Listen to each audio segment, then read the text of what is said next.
traumatized? Is it easy to tell? Thank you very much. I would like to begin by saying my apologies to the families who lost their loved ones at the incidents that happened at Riverside. It can be a bit disturbing when you are discussing those incidents. And therefore, please, they should not feel that we are discussing this within a motive. It's simply a matter of trying to understand it. Now let's go to trauma. What happens with us as human beings is that we have various emotions or feelings. And basically what happens is one of them is how we react to strenuous circumstances. And strenuous circumstances are several. The most important one that most people know is stress. Stress is actually a condition where you are overwhelmed. Things seem to be overwhelming. Circumstances and issues are overwhelming to someone. And so what happens is that the stress can be overwhelming to the extent that it overcomes the person. And that is when we talk about PTSD, that is post-traumatic stress disorder. So this is actually a condition. Now, let's get it slowly here. Our body is able to deal with stressful issues.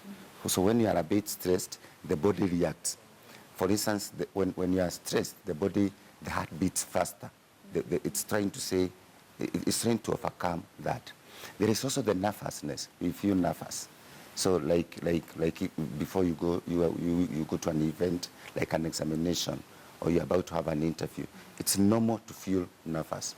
The nervousness is a bodily reaction. It's a normal reaction to the situation. But this can become overwhelming. So it becomes overwhelming when it reaches a degree or a level where it is not, the body or the mind is unable to accommodate it.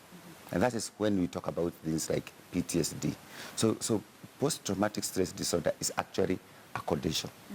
And this condition comes as a result of inability to deal with the situation because it is overwhelming to the person. Now, let's go now slowly to incidents like an accident scene that is too big, aspects like murder, arson, violence, and of course, what we are discussing right now, the terrorist attack. Yes. That now is too overwhelming because the person doesn't know what to do with it. And therefore, the state of nervousness, the state of anxiety, the fear become too much. And that is now when we talk about someone is traumatized. So the trauma is a condition where the person is unable to effectively perhaps deal with the situation. Unfortunately, sometimes even in psychology, we are not sure whether everyone will be traumatized. People react differently to stressful situations and to traumatic situations. Some people will react normally, and they will actually go through the circumstance. That is as a result of so many factors, like gender, personality, upbringing, age, and the situation itself. So some people will be able to accommodate the situation and absorb it, but some are unable to absorb the situation. And that is now where we need to be very careful. What are the signs now of trauma? Yes. Yes. What are the signs of trauma? And let me cut you short, Yes. Daktari. I spoke to one of the survivors of, just allow me to use the Riverside attack because Yes, it's please. the most recent. And she would tell me, you know, afterwards, she would even try to pull her hair and she wouldn't feel her scalp. I mean, that's how shaken she is. Any bang frightens her, any loud voice frightens her. Is that part of the trauma, and how should she deal with it? Very Plus good. the many others. Thank you very much. Now, the first thing is that we need to understand that this is a situation that is beyond the coping mechanism. You see, in normal circumstances, we can cope with the situation. And how do we cope with the situation? We don't usually tell Kenyans how we cope with the situation. In psychology, we usually talk about 5 to 6 stages of coping with the situation. A situation that is disturbing or a loss, or such a situation.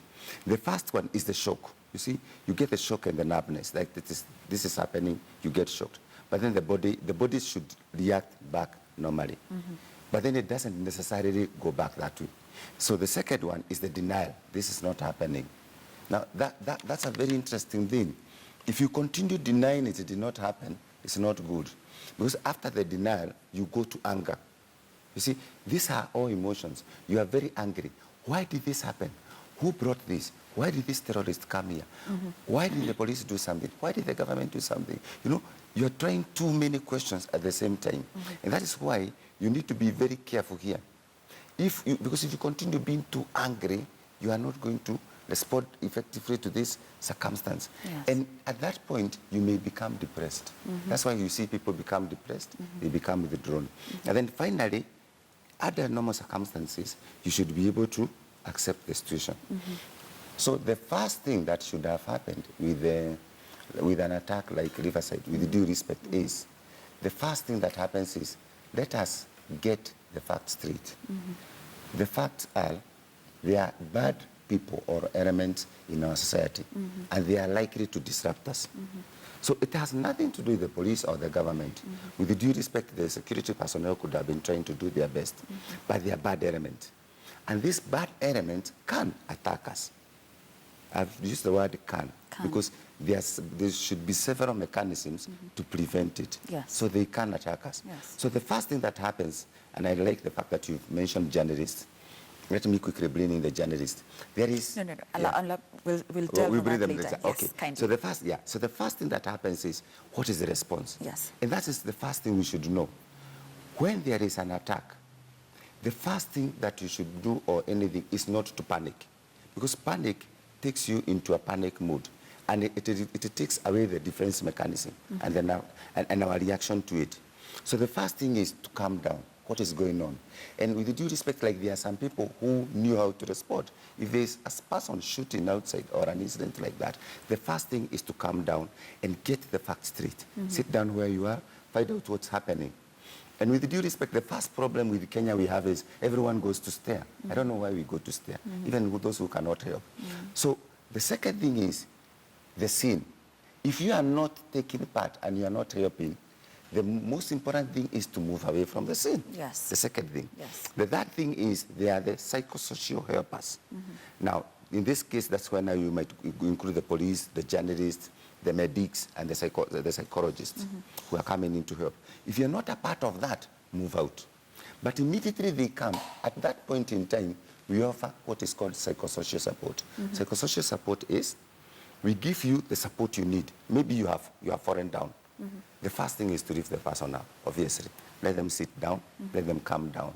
The second thing is you need to assure them the shooting is what's going on there. Now you are safe, so make sure the person is safe and that. The third thing is move the person from the scene. Yes. Yeah. Allow me to cut you short, Dr. Because now, fortunately, it's over, I would say. And now the survivors are at home. And there are two categories of people. There is the survivors, and there are those relatives, the family members who for hours waited outside, for instance, the Riverside Drive, waiting for them. So I'd like us to address this issue now, bearing in mind these people are now at home. And, you know, we have this culture of reacting after things happen, and then later on we tend to, like, forget. So, we would be assuming that these people have already gotten over it. And the people that I've spoken to so far actually say that as time goes by, that's when it hits them. Hey, this happened. I survived, yes, but it hit them really hard. So right now, what do they do? And I completely agree with you. That's why I started with what happens at that scene. Yes. If actually the healing starts from the scene. And I like the way you have categorized two groups. The survivors and their relatives. Yes. Let me go for the survivors with due respect because they are very key here. What kind of help did they receive? Immediately you receive this person. Did you move him out or her out of the scene? Did you comfort them? Are you injured? Okay, where have you been injured? Then take them somewhere where they calm down. Give them some water, let them relax. Then now you go to this, that is physical support. That's why the Red Cross gives you physical support. Yes. The next thing is the psychological. A chat. Assure the person, especially if they are children. By the way, that is very, very significant. And I'll come to the children just when I'm coming to the relatives. Now, you are okay, you are safe. Now, trauma and the signs of trauma usually come some weeks to 6 months after the event. Now, what happens after this event has happened is two things are likely to happen, depending on the defense mechanism. Some people will quickly cope with it, and it's over, and they get back to their normal life, and it's over. But the trauma is the condition in the brain. Yes. The brain starts reviewing the scene, and it's like this scene, it comes back.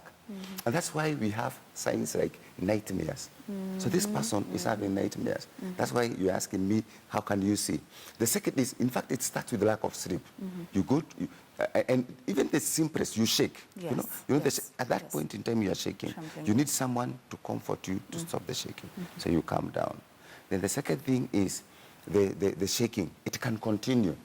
The third one is like either sleeping too much or lack of sleep, which we call insomnia. Yes. Then we can also go to other conditions like nightmares. You sleep and you can actually see, you complain, the terrorist is there, including screaming at night and horrific dreams and all that. Those are the signs. Now, you can also have other things like problems with the digestive system. You have indigestion, like vomiting or diarrhea all the time. It's a sign that if the effect of the incidents is coming back. That's why we talk about trauma coming weeks and months after. Now, careful here. If this incident happens up to 6 months, we in psychology, we classify that almost like it is okay. Not okay as in regular. The thing is, people should not be cheated that the event will not affect them. It will. It will. It will. The second thing is that we should not tell people that you will forget it. No. The idea here is the brain has already registered it. Yes. So it needs to be, the brain needs to process it with the time. That's why the comfort and the talking is important. And that's why I'm so happy you have mentioned a very important person. These are the survivors. Their families. Their families. The families are so significant. And in fact, if anyone is so important, it's the family member. These are the people who can talk to them, assure them that everything is okay. Mommy, we are happy you are back. Mommy, we are happy to see you. Daddy, we are happy to see you. We are happy to see your son. And then, if they want to talk about the incident, allow them to talk about it. Yes. If they don't want to talk about the incident, then they don't have to talk about it. But I would like to caution the survivors with due respect. Be careful you don't take one very bad route.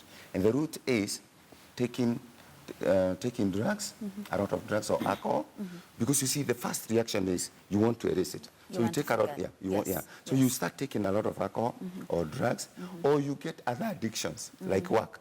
You know, you get too much absorbed into work. So that you can forget it. Don't go that route. In fact, that is a sign that you are too traumatized. Because you see, it helps. It's a defense mechanism. And defense mechanisms in psychology are very interesting. Defense mechanisms, and that's why they started with Freud. They are they enable you to cope with the situation. But you need positive coping mechanism. So you can't keep at work to stay away from you need to face it. And you need to come back with due respect now to the riverside that this happened. And that's why we always suggest in psychology that at some point you can actually visit the scene. That's why people find psychology or counseling very bad, because we tell people you can visit the scene. But now, careful. You visit the scene, the scene of crime or the place that it happened with someone whom you trust and who is comforting. So now this time, you remove the horrific scene into a friendly scene. So you walk with the person there. And then when you're with them now, the keeper is sharing you this. So the relatives are very, very important. And Doctor, we are running out of time, but there are two more things we need to address. Now, and the same actually happens even when you lose a loved one. You know, you can lose someone like, say, 3 years ago, but today perhaps it will still feel like yesterday. Now, one question. If I don't seek treatment, if I don't seek counseling and I'm traumatized, can it develop to a medical condition? What is the risk of not seeking help if I am traumatized? Yes, there are two things. One, depending on the personality, there are people who cope. You can actually lose someone. The issue is, how did you cope? Even this incident, because you see also people have several ways that they cope. There are several reasons, like their personality. There are people who will be able to, even after this happened, they will be able. If the thing is, you need to identify how you are doing. For instance, is this event disrupting your life, and how? For instance, are you sleeping too much? Are you taking to alcohol? Are you taking to drugs? Are you getting out of? Are you losing control of your life? Like, do you like now? Let's quickly pick a journalist. You actually notice that you no longer want to go to work. Yes, it can happen. Yes. So if it is disrupting you, you need help. But even if it is not disrupting you, it is good to seek help, and it is good to talk about this incident with someone whom you trust. The good thing with talking to someone you trust is you regain the confidence back that you need, so that this incident can sort of normalize your life. This incident happened. It's not supposed to disrupt your life. Shouldn't. Yeah, you're supposed to cope, because this incident can happen. So you need to be able to cope, and that means that if you are not coping very well, you need to seek help. And that's why we always suggest, like, it's good to meet even the family members, and you have a chat. What happened? Where were you? What did you see? Because the horrific scenes, with due respect, the injuries affect you, and they come to the brain. And you can't sometimes just say that you just be arrested and all that. Can it develop to a medical condition, say depression? Can it? Exactly. It can. It can. Yes. Okay. Depression is very common. By the way, depression is a major cause of mental mental illness. Yes. And disorder. Yes. And it's very, very common, Yes. especially with cases of people who have been traumatized. And by the way, depression is also a very serious condition because it has other side effects. And you can see signs of, depression is actually a sort of a mood disorder, where the person sort of goes into their own world. So you need to be very careful here. The depression can also develop into other conditions like bipolar 1 and bipolar 2. Exactly.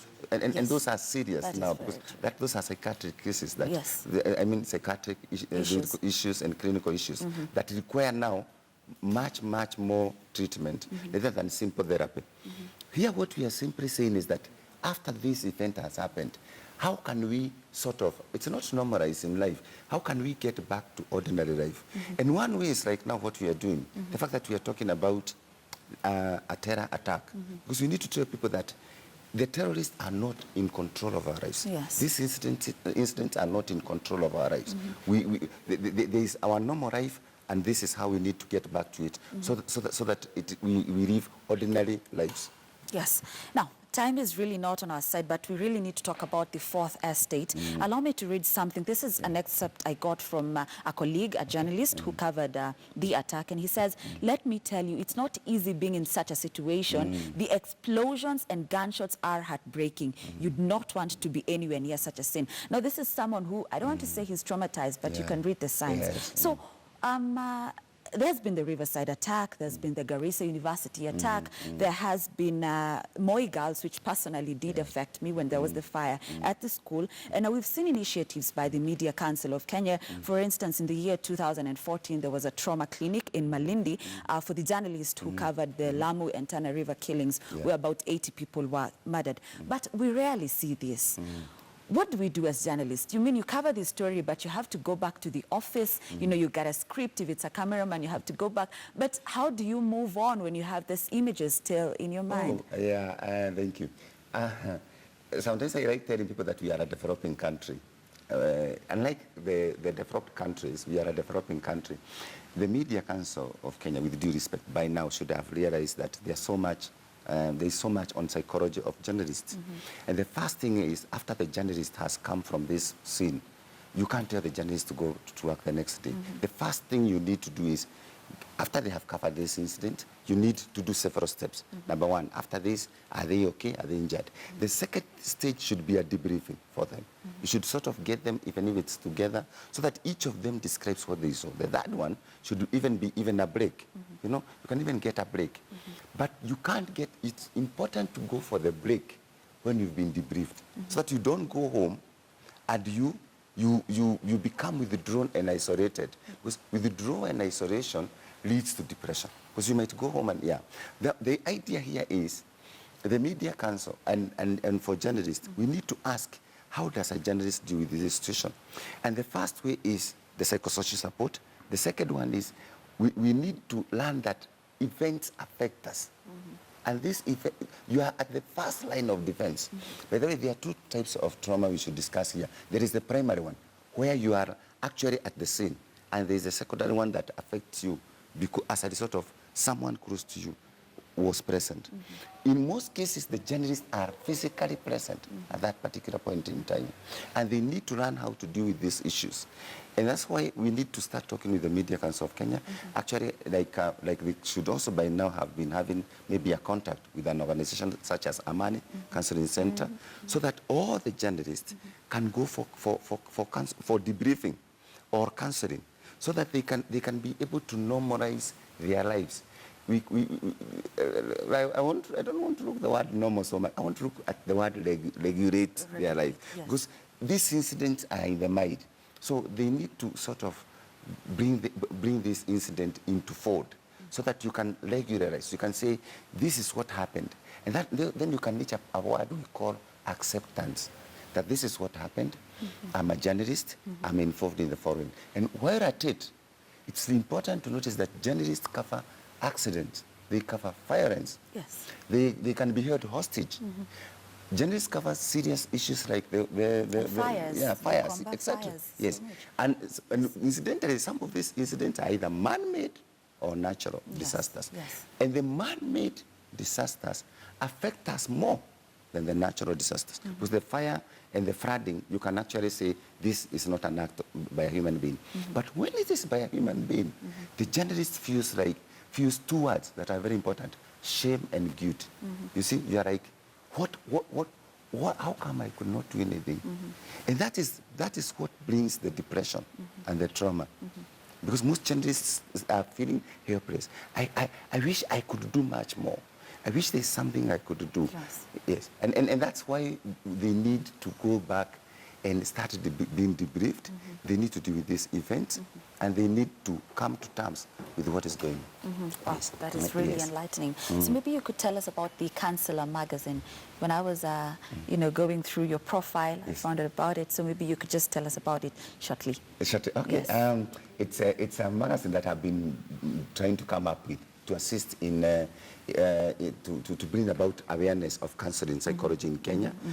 And some of the issues that we want to bring are like, why should people seek counseling? Because there are two things. One, they should look for information. And they should look for sort of information on what can I do. Like one of the things we have felt we should do is, we don't talk about loss, even death, even things like terrorism and all these attacks. But if we could talk about it, it would make so many people understand. Two, we don't even tell people. Like with due respect, the police, the journalists, nurses and doctors, psychologists, and other people who help people, that this is what happens when you are on the first line to helping, and it can affect you. And you need to sort of regularize your life. And then we also don't tell people things like trauma. Yes. We don't even tell people how to deal with such incidents. And I feel that it is time we started telling Kenyans, this is how to deal with incidents that affect our lives. And there will always be losses. Every day. Let's come to accept that aspect, like terminal illness, like cancer, HIV and AIDS, terrorists. These are sort of part of humanity. Yes. And as society becomes modernized, sadly. We need to discuss these issues in an open way. Yes. Not because we don't care about the people who are victimized. In fact, we really care, and would really wish them the very best in terms of recovery. But because it is important for us to be able to understand our health and our well-being. Yes. Well, Daktari, unfortunately, time is up. That's all we had for now. Of course, this is a conversation that we need to keep going. Keep talking to us on our Twitter handle at KTN News KE. And of course, thank you so much, Daktari, for coming. Thank you so much. Thank you very much. Thank you so much.